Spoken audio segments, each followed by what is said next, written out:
বন্ধুসকল, আজি আমি কথা পাতিম লাওছ দেশৰ বিষয়ে। লাওছ হৈছে দক্ষিণ পূব এছিয়াৰ একমাত্ৰ লেণ্ডলক কাণ্ট্ৰি। ইয়াৰ উত্তৰে চীন, পূবে ভিয়েটনাম, দক্ষিণে কম্বোডিয়া আৰু পশ্চিম আৰু উত্তৰ পশ্চিমে থাইলেণ্ড আৰু ম্যানমাৰ অৱস্থিত। ইয়াৰ চৰকাৰী নাম হৈছে দি লাও পিপলছ ডেম'ক্ৰেটিক ৰিপাব্লিক। ভিয়েণ্টিয়ান হৈছে দেশৰ বৃহত্তম নগৰ আৰু ৰাজধানী। বৌদ্ধ ধৰ্ম হৈছে লাওছৰ প্ৰধান ধৰ্ম।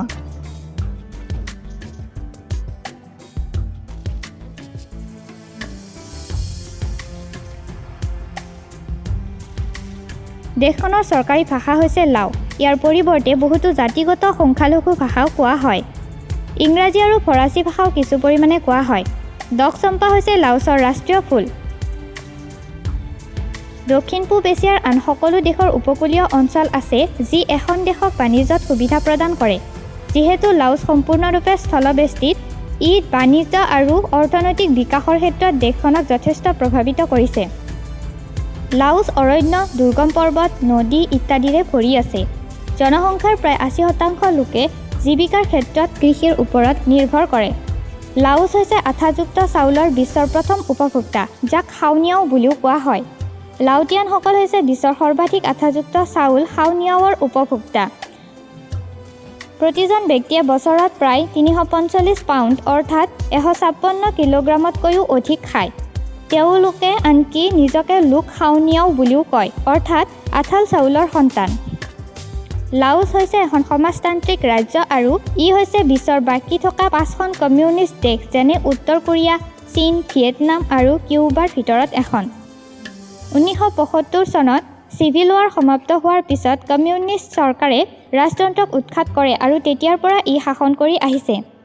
প্ৰায় ২৭০৩ মাইল দীঘল মেকং নদী হৈছে লাওছৰ প্ৰধান নদী আৰু ই হৈছে পৃথিৱীৰ দ্বাদশ দীঘল নদী আৰু এছিয়াৰ সপ্তম দীঘল। ই চীন, বাৰ্মা, লাওছ, থাইলেণ্ড, কম্বোডিয়া আৰু ভিয়েটনামৰ মাজেৰে প্ৰবাহিত হৈ দক্ষিণ চীন সাগৰত সমাপ্ত হয়। ১২৪০ মিটাৰ দীঘল আৰু ১২.৭ মিটাৰ বহল মেকং নদীত থকা মিত্তা ভাপ দলঙে লাওছ থাইলেণ্ডৰ মাজত সংযোগ স্থাপন কৰিছে। ইয়াক ইংৰাজীত দ্য ফ্ৰেণ্ডশ্বিপ ব্ৰিজ বুলিও কোৱা হয়। লাওটিয়ানসকলে প্লাষ্টিকৰ মোনা এখনত কফি খায়। পৃথিৱীৰ আটাইতকৈ চুটি লোক থকা দেশবোৰৰ এখন তালিকাত লাওটিয়ানসকলে বিশ্বৰ দ্বিতীয় স্থানত আছে। গড় ব্যক্তি মাত্ৰ ১৫৫.৮৯ চেণ্টিমিটাৰ অৰ্থাৎ ৫ ফুট ১.৩৭ ইঞ্চি ওখ। লাওছ হৈছে ইতিহাসৰ আটাইতকৈ বেছি বোমা বিস্ফোৰিত স্থান। ভিয়েটনাম যুদ্ধৰ সময়ত আমেৰিকা যুক্তৰাষ্ট্ৰৰ বোমা বিস্ফোৰণৰ ফলত লাওছ হৈছে জনমূৰি হিচাপত আটাইতকৈ বেছি বোমা বিস্ফোৰণ কৰা ঠাই। ৯ বছৰ ধৰি ১৯৬৪ চনৰ পৰা ১৯৭৩ চনলৈ আমেৰিকা যুক্তৰাষ্ট্ৰই লাওছত ২ নিযুত টনতকৈও অধিক বোমা নিক্ষেপ কৰিছিল, যিটো দ্বিতীয় বিশ্বযুদ্ধৰ সময়ত সকলো বোমাতকৈ অধিক আৰু তাৰে প্ৰায় ৩০% বিস্ফোৰণ হোৱা নাছিল। ইয়াৰ ফলত আজিও লাওছত বহু সংখ্যক অবিস্ফোৰিত বোমা আছে, যাৰ ফলত বেছিভাগ কৃষিভূমিৰ বাবে ব্যৱহাৰৰ উপযোগী নহয়। লাওছ এছিয়াৰ দ্ৰুততম বিকাশশীল অৰ্থনীতিসমূহৰ ভিতৰত এটা।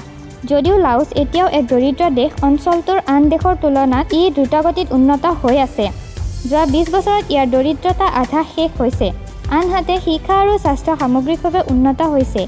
ইয়াত পৃথিৱীৰ আটাইতকৈ ওখ ট্ৰী হাউচ আছে। দক্ষিণ পূব এছিয়াৰ আটাইতকৈ পুৰণি মানৱ জীৱাশ্ম লাওছত আছে। ২০০৯ চনত লাওছত এটা গুহাত এটা শুলি আৰু এটা কঁকালৰ হাড় পোৱা গৈছিল। দক্ষিণ পূব এছিয়াত পোৱা আটাইতকৈ পুৰণি আধুনিক মানৱ জীৱাশ্ম হিচাপে পৰিগণিত হৈছে। অনুমান কৰা হৈছে যে আন্নামাইট পৰ্বতমালাৰ টাম্পা লিং গুহাত পোৱা শুলিটো ৪৬,০০০ৰ পৰা ৬৩,০০০ বছৰ পুৰণি।